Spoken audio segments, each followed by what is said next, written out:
안녕하세요, 진목TV입니다. 오늘은 진화생물학과 기독교 신앙이 정말로 서로 적대적인지 다룬 진화생물학자이자 전통 기독교 신자인 조앤 러프가든의 진화와 기독교 신앙이라는 책을 여러분에게 소개하겠습니다. 조앤 러프가든은 미국의 진화생물학자이자 생태학자입니다. 로체스터 대학교에서 생물학과 철학을 전공했고 하버드 대학교에서 생물학 박사학위를 받았습니다. 이후 스탠퍼드 대학교 생물학과 교수로 오랫동안 재직했고 생태학과 진화이론을 가르치며 연구했습니다. 2011년 은퇴 후에는 명예교수가 되었고 현재는 하와이 해양생물연구소에서 연구와 교육을 이어가고 있습니다. 오늘 다룰 책의 주요 목차는 이 화면에 보시는 바와 같은데요.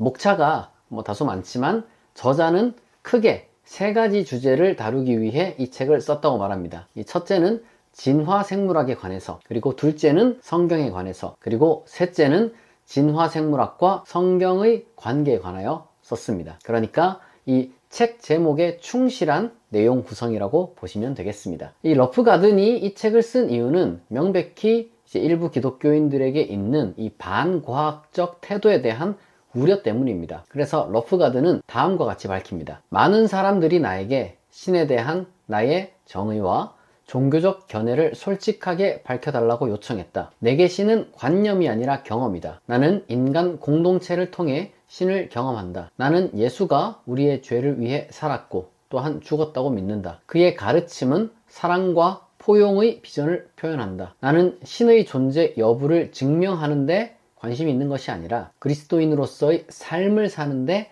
관심이 있다. 진화생물학과 관련하여 이 러프가든이 가장 중요한 사실로 꼽는 것이 뭐냐면은 바로 모든 생명체가 하나의 개통수 안에서 서로 연결되어 있다는 겁니다. 이 현존하는 모든 생명체는 공통조상을 갖고 있습니다. 이것을 받아들이기 어려워하는 기독교인들도 있지만 이 저자는 그래도 성경 어디에도 이 사실을 부정하는 구절이 없다고 말합니다.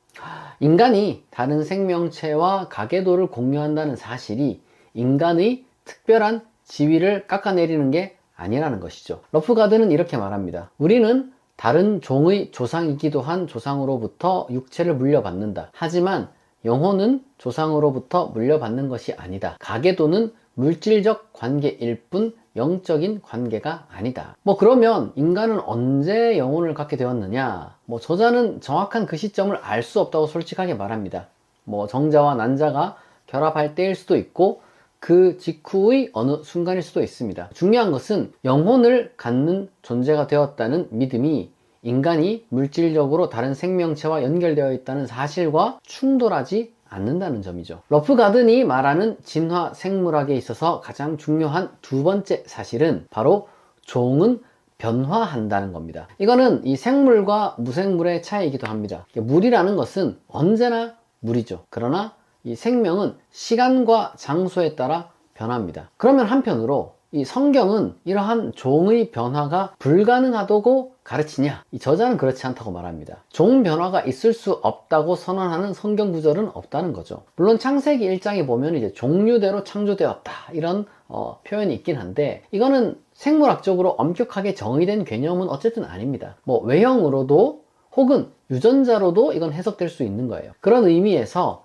이 창세기의 종류대로라는 표현은 유전적 다양성으로 읽어도 된다는 겁니다. 사실 이 창세기에 보면은 이 야곱이 이 양의 겉모습을 이제 개량하는 이야기가 나오는데 이거는 고대인이 이 변화를 긍정적으로 이해한 하나의 사례로 볼 수도 있다는 겁니다. 자, 그러면은 이 진화생물학에서 우리가 이제 배운 이 핵심적 팩트 두 가지는 다음과 같습니다. 오늘날 진화생물학에 많은 연구 주제가 있지만 단일 생명나무와 종 변화의 발견은 특히 중요한 요점, 반드시 기억해야 할 사실이다. 나는 이 두 가지 사실은 반드시 모든 과학 교과 과정에서 가르쳐져야 한다고 생각한다. 이것들을 가르치지 않는 것은 어린이들의 정신을 불구로 만드는 것이며 마치 늑대에 의해 길러진 아이들을 현대사회에 두는 것과 같다. 이제 러프가든은 성경을 어떻게 읽어야 하는가라는 문제로 넘어갑니다. 여기서 저자가 분명히 하는 것은 이겁니다.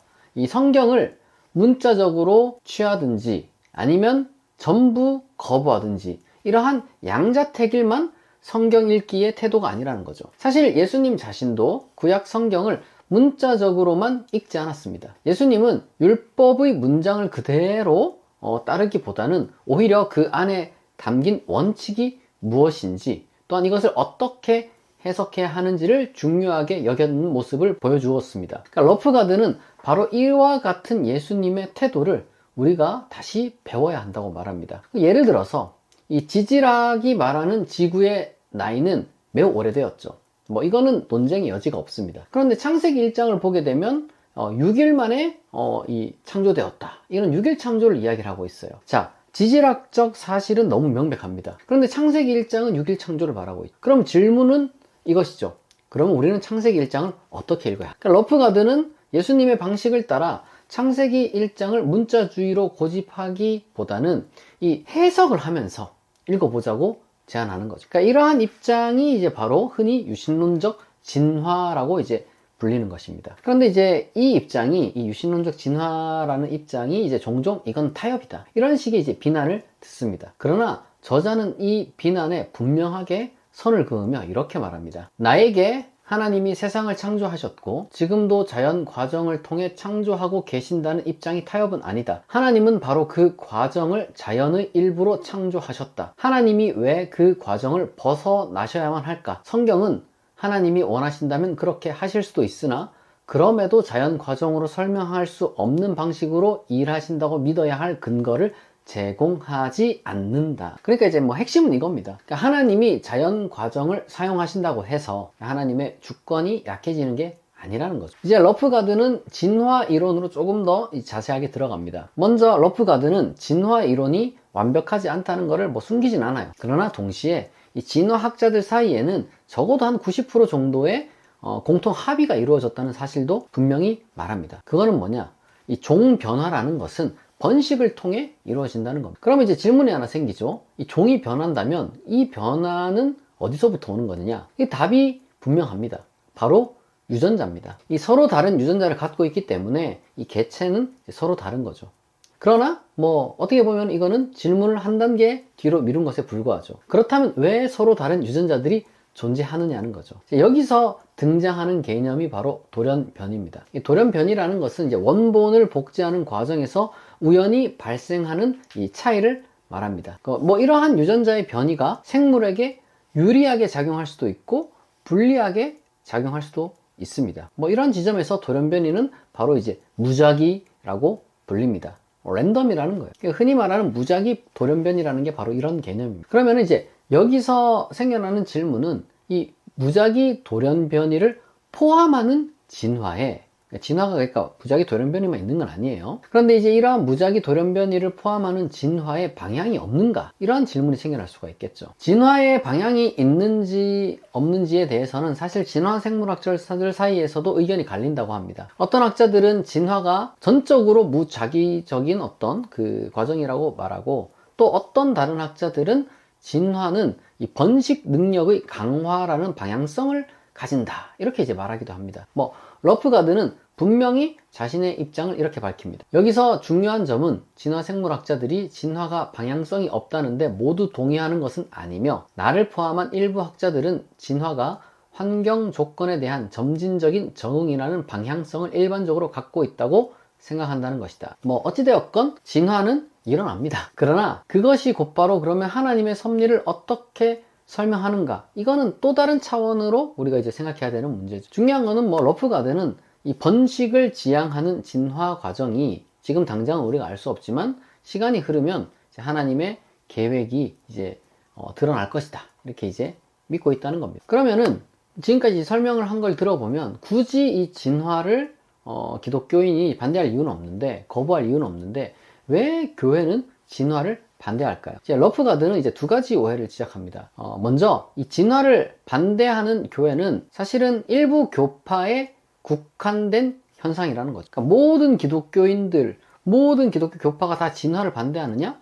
아니라는 거죠. 그리고 또한 그 반대의 상당 부분은 이 진화를 오해한 데서 이제 비롯된다고 말하는 겁니다. 그 중에서 이제 가장 큰 오해가 뭐냐면은 무작위 돌연변이만이 진화의 전부이며, 따라서 진화는 이 하나님의 목적 있는 섭리와 양립할 수 없다는 생각입니다. 그러나 이 앞서 말씀드렸던 것처럼 이 무작위적인 것은 돌연변이 과정의 일부일 뿐입니다. 진화 전체가 방향성을 가질 수 없다고 이제 단정할 수 없다는 거죠. 자, 이 지점에서 사실 러프가드는 진화 생물이 직면한 근본적인 다른 문제가 있다고 우리에게 알려줍니다. 핵심은 뭐냐면은 그러니까 진화가 있냐 없냐가 아니에요. 그거는 뭐 이미 우리가 이제 부정할 수 없는 사실입니다. 중요한 것은 이 개체를 그러면 어떻게 이해할 것인가, 여기에 있는 거예요. 그러니까 현재 진화 이론은 지나치게 개체 중심적입니다. 그러니까 전통적 다윈주의는 이 번식 성공을 이 개별 개체의 능력으로 설명해 왔습니다. 그러나 이 관점에는 한계가 있다는 거예요.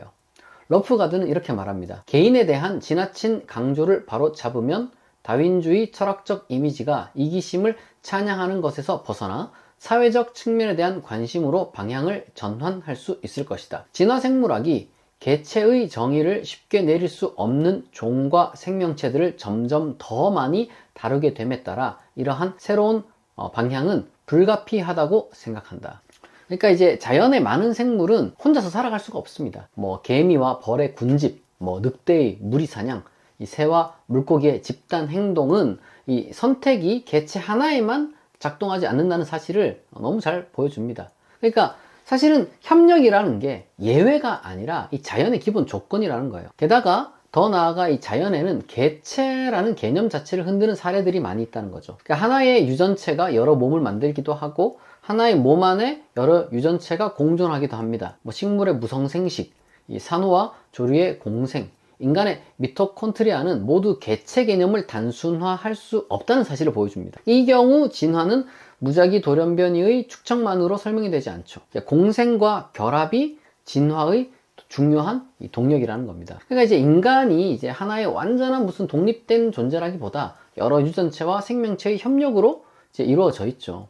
그러니까 진화를 이렇게 이해를 하게 된다면 이 생명이라는 것은 경쟁만의 결과가 아니라 상호 의존의 역사로 이제 새롭게 보이기 시작하는 겁니다. 그러니까 러프가드는 이러한 관점 전환이 진화 생물학을 더 성숙하게 만들고 이 자연 안에서 공동체적 비전을 또한 회복하게 만들어준다고 보는 겁니다. 이제 지적 설계로 좀 넘어가 보겠습니다. 이 지적 설계는 창조과학과는 다르지만 그것을 이제 학교에서 과학으로 가르칠 수 있느냐, 이러한 질문에 대해 러프가든의 대답은 분명합니다. 그럴 수 없다는 거죠. 근데 이제 그 이유는 이게 뭐 종교적이라서라기보다는 이게 과학적 기준에 미달하기 때문입니다. 게다가 지적 설계는 기독교에도 도움이 되지 않는다는 거죠. 그러니까 과학적으로도 문제가 있고 어떤 신앙적으로도 문제가 있다는 겁니다. 먼저 이 과학적 측면을 살펴보도록 하겠습니다. 지적 설계가 이제 진화를 부정하는 것은 아니에요. 진화를 부정하는 것은 아닌데 이 지적 설계론자들은 이 생명체 안에 신이 처음부터 부여한 어떠한 환원 불가능한 복잡성이 있다고 주장합니다. 러프가드는 이렇게 말해요. 지적 설계론의 핵심은 이제 동물이 신이 아무것도 없는 상태에서 창조하여 부여한 몇몇 구조를 갖고 있다는 겁니다. 지적 설계론자들이 사용하는 표현대로 갑자기 생겨난 이러한 신이 부여한 구조는 어떻게 발견할 수 있을까? 이러한 구조는 환원 불가능하게 복잡한 구조를 가지고 있는데 이는 구조가 제대로 작동하려면 모든 구성 요소가 필요하다는 것을 의미한다. 어느 한 부분이 없어지면 전체 구조가 무너진다. 뭐 이러한 지적 설계론자들이 주로 예를 드는 것이 이제 동물의 눈이라든지 뭐 박테리아 편모 같은 거죠. 이런 것들은 구조가 너무 복잡하기 때문에 이 점진적인 어떤 축적과 누적의 과정을 거친 이제 진화 과정으로는 설명할 수 없다고 보는 겁니다. 진화 전체를 부정하는 건 아니지만요. 하지만 러프가드는 여기서 좀 기본적인 질문을 던져요. 과학이란 뭐냐는 거죠. 과학이라는 것은 검증 가능한 가설을 제시해야 합니다. 언제, 무엇이, 어떤 방식으로 일어났는지를 말할 수 있어야 하고 그 설명은 또 다른 연구자들에 의해 뭐 시험도 되고 그리고 이제 반복될 가능성에도 열려 있어야 돼요. 그런데 이제 지적 설계의 주장은 그렇지가 않다는 거죠. 뭐 생명체의 눈이라든지 뭐 박테리아 편모가 환원 불가능하다고 주장을 하면서 그건 처음부터 그렇게 설계되어 있다. 뭐 이렇게 말할 뿐이라는 거죠. 그 설계가 언제 어떻게 어떤 과정을 거쳐 이루어졌는지를 뭐 제시할 수가 없는 거죠. 그러니까 뭐 가설도 아니고 사실은 실험도 안 되고 뭐 검증도 할 수 없는 겁니다. 그에 비해 신다윈주의는 완벽하진 않지만 다양한 전문가들의 논의를 통해 어느 정도의 근거를 갖춘 이 시나리오를 제시를 한다는 거죠. 러프가든의 표현을 빌리자면, 따라서 지적 설계라는 것은 이 과학적 탐구를 이어가는 것이라기보다는 이 연구 과정 전체를 회피하는 그러한 굉장히 게으른 태도에 가깝습니다. 그런데 이제 러프가든이 더 심각하게 보는 문제는 이 과학의 문제라기보다는 신앙의 문제예요. 지적 설계는 하나님을 아직 설명되지 않은 과학의 어떤 그 틈새에 딱 배치를 합니다. 그러니까 복잡성이 설명되지 않으니까 그 자리에 하나님을 두는 거죠. 그냥 박테리아 편모 같은 구조를 보고 이게 하나님의 기적이다, 뭐 이렇게 이야기를 하는 겁니다. 그러나 이제 그렇게 되면은 이 과학적 설명이 이제 추가될 때마다 하나님은 점점 축소되겠죠. 게다가 이 창조 전체가 기적이라고 말해야 되는 게 옳지 않겠느냐, 이제 러프가든은 또 이렇게 말합니다. 더 나아가서 이제 복음서에서 사실 예수님의 어떤 그 가르침을 보게 되면 기적을 신앙의 중심으로 삼은 적이 없어요. 오히려 예수님의 가르침의 핵심은 언제나 하나님 나라와 사랑, 뭐 그런 삶의 방향이었죠. 이런 점에서 이제 러프가든은 이제 기독교인들에게 매우 직설적인 이런 질문을 던집니다.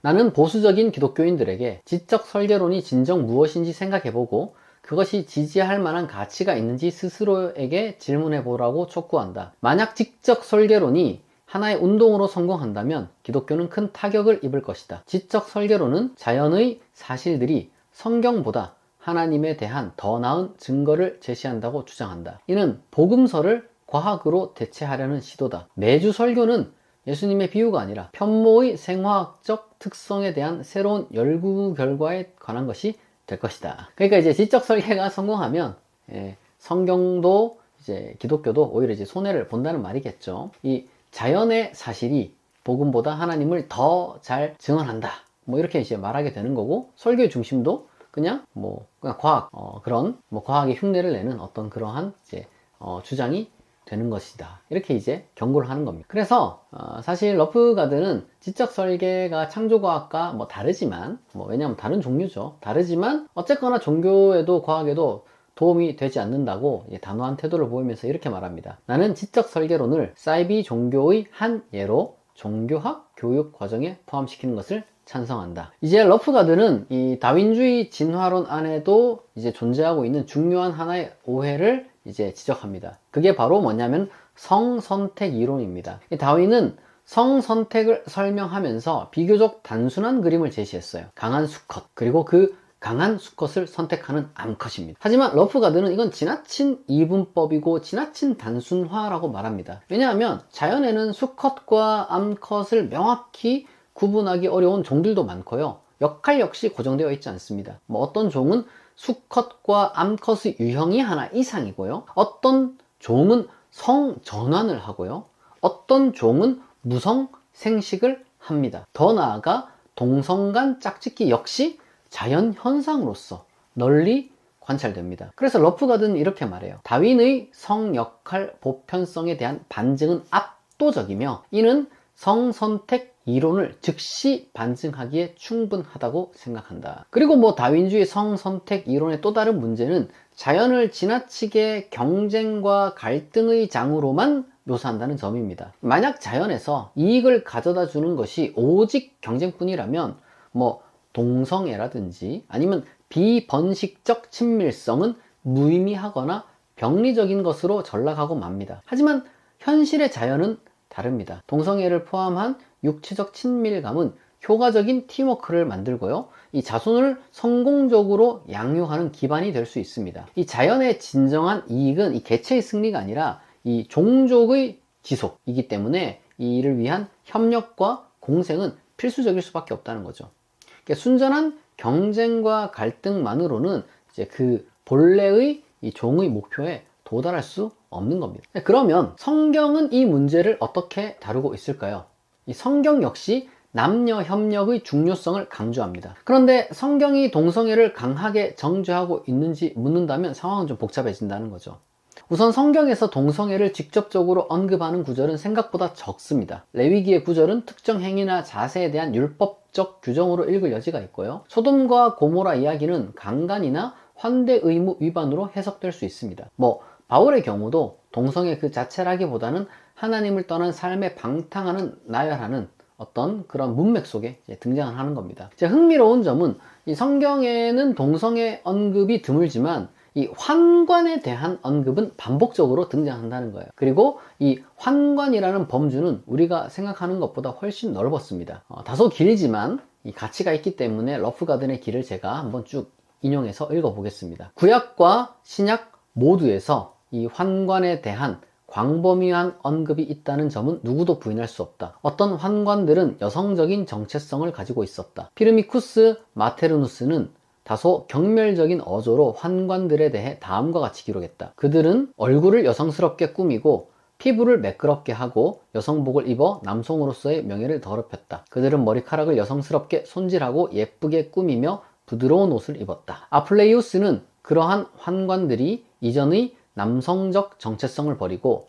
사적으로 서로를 소녀들이라고 불렀다고 말했다. 이러한 환관들은 여성으로 결혼하기도 했던 것으로 보인다. 일부 환관들은 소년 같은 외모를 하고 있었으며 나이 많은 남성들과 동성애 관계를 맺기도 했다. 인간 다양성의 근본적 스펙트럼은 고대 세계에서도 여전히 분명하게 드러나며 성경이 그 모든 사람을 긍정하는 것은 오늘날 우리에게도 의미가 있다. 그러니까 성경은 오늘날 일부 교회가 이 동성애자로 이 분류하는 이 환관에 대하여 열린 모습을 보여주었다는 겁니다. 이제 러프가든은 신무신론, 특히 리처드 도킨스와 같은 입장으로 이제 시선을 돌립니다. 이제 그들은 이 세계를 이기적 유전자로 환원하고 이 종교를 망상이나 정신적 바이러스로 취급합니다. 하지만 러프가든은 이건 역시 세계를 제대로 설명하지 못한다고 말해요. 그녀는 소금물의 비유를 듭니다. 이 소금물은 소금과 물로 이루어져 있지만 그것을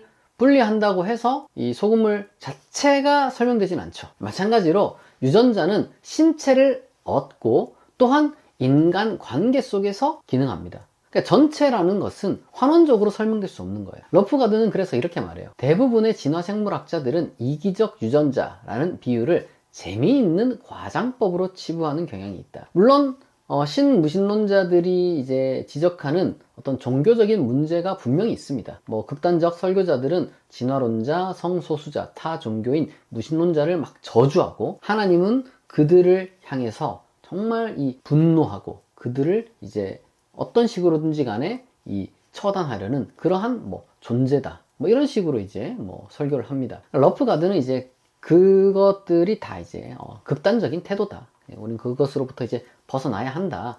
진화생물학은 진화생물학대로 이제 연구를 하고 또한 건강한 기독교 신앙은 또한 동시에 우리의 이제 또 필요하다. 이렇게 이제 말을 하는 것이죠. 마지막으로 러프가든은 오늘날 우리가 이제 반드시 직면해야 할 도덕적 문제들을 3가지 정도를 제시를 합니다. 첫째는 약육강식과 적자 생존을 미화하는 철학, 이른바 사회적 다윈주의입니다. 이거는 이제 진화에 대한 잘못된 이해를 인간 사회에 그대로 적용한 결과죠. 그리고 이제 둘째는 인간 복제와 생명공학 문제입니다. 기술이라는 게 빠르게 발전하고 있지만 인간의 존엄성과 기술 사용에 대한 공적 논의는 이 속도를 따라가지 못한다는 거예요. 여기서 이제 러프가든은 황우석 사태를 예로 듭니다. 그러니까 우리가 황우석 사태에 대해서는 이제 다른 나라보다 이제 우리나라 이야기니까 너무 잘 아는데요. 그러니까 문제는 단지 이제 연구윤리 위반은 이제 당연히 그건 문제지만 더 큰 문제가 뭐냐면은 유전자가 모든 것을 통제한다는 과도한 과학적 확신이 어떻게 이 왜곡된 연구 문화를 만들어내는가, 이제 이거에 좀 집중하자는 거죠. 러프가든은 이제 유전자가 들어있는 핵만 바꾸면 생명이 통제될 수 있다라고 이제 여기는 어떤 그 생각, 다시 말해서 이 세포 전체의 복잡한 협력 관계를 무시한 채 인간을 기술적으로 제작 가능한 대상으로 바라보는 관점이 이제 복제가 팩트냐 아니냐 이런 그 자체보다 훨씬 더 심각한 문제를 낳을 수 있다고 경고하는 겁니다. 다시 말해서 생명공학의 발달만큼이나 중요한 것은 인간을 어떤 존재로 이해하느냐에 대한 담론이라는 거죠. 우리에게 그런 게 필요하다는 겁니다. 그리고 이제 셋째로는 창조세계에 대한 책임입니다. 생명이라는 건 언제나 비생명적 조건들과 함께 얽혀 존재하고 있어요. 바람이 멈추면은 순환이 다 끊기게 되죠. 식물도 마찬가지죠. 땅과 물이 오염되면 이제 유지될 수 있는 생명이 없습니다. 그러나 이제 인류가 이제 과학을 발전하고 이제 또한 삶을 윤택하게 만드는 과정 중에 이 관계를 좀 많이 무너뜨렸습니다. 너무 많은 나무를 베었고 너무 많은 종을 희생시켰습니다. 그 결과가 지금 현재 우리가 겪고 있는 이 생태 위기, 기후 변화라고 할 수 있겠습니다. 러프가드는 이러한 기후 변화를 단순한 과학적 논쟁이나 이제 정치적 쟁점으로 보는 것을 넘어서서 이걸 도덕적 문제이자 신앙적인 어떤 문제로 갖고 가자고 이야기를 하는 겁니다. 이 창조 세계라는 것이 인간에게 맡겨진 것이다. 하나님께서 이제 우리에게 이걸 맡기셨다라는 것을 믿는 것이 기독교인이기 때문에, 따라서 기독교인은 환경 파괴나 기후 변화에 대해서 이 주변적인 이슈로 생각할 것이 아니라 아주 주요 이슈로 이제 생각을 해야 된다는 거죠. 이 자연을 어떻게 대하느냐가 곧 이제 인간이 어떤 존재로 이제 살아가려는지, 그리고 또 기독교인이 어떠한 존재인지를 또한 드러내는 아주 중요한 것이라고 러프가드는 이야기를 하면서 이 책을 마무리를 합니다. 이렇게 진화생물학과 기독교 신앙이 어떻게 조화를 이룰 수 있는지 진화생물학자이자 전통 기독교 신자인 조앤 러프가든의 진화와 기독교 신앙이라는 책을 살펴봤습니다. 이 책은 2006년에 출판되었고 아마존에서 킨들로 구매 가능합니다. 이 가격이 이제 $8가 안 돼요. 그러니까 이제 우리나라 돈으로 이제 10,000원 조금 넘어가는 액수인데, 이 종이책 기준으로 요 분량이 한 160쪽 정도 됩니다. 그래서 이제 읽기 좋은 가벼운 책입니다. 내용은 당연히 알차죠. 이 좋은 책인데 아직 우리말로 번역이 안 돼서 아쉽습니다. 그래도 이 주제에 관심이 있는 분은 한번 읽어보시기를 추천합니다. 제가 미처 다루지 못한 이 소소한 미국 기독교와 사회 분위기, 그리고 어떤 사건들도 여러분들이 확인할 수가 있습니다. 제가 준비한 건 여기까지입니다. 이 영상이 도움이 되었다면 후원과 멤버십 가입을 부탁드립니다. 국내 최고의 종교 및 신학 콘텐츠를 만드는데 동참해주세요. 경청해주셔서 감사합니다. 지금까지 진목TV였습니다.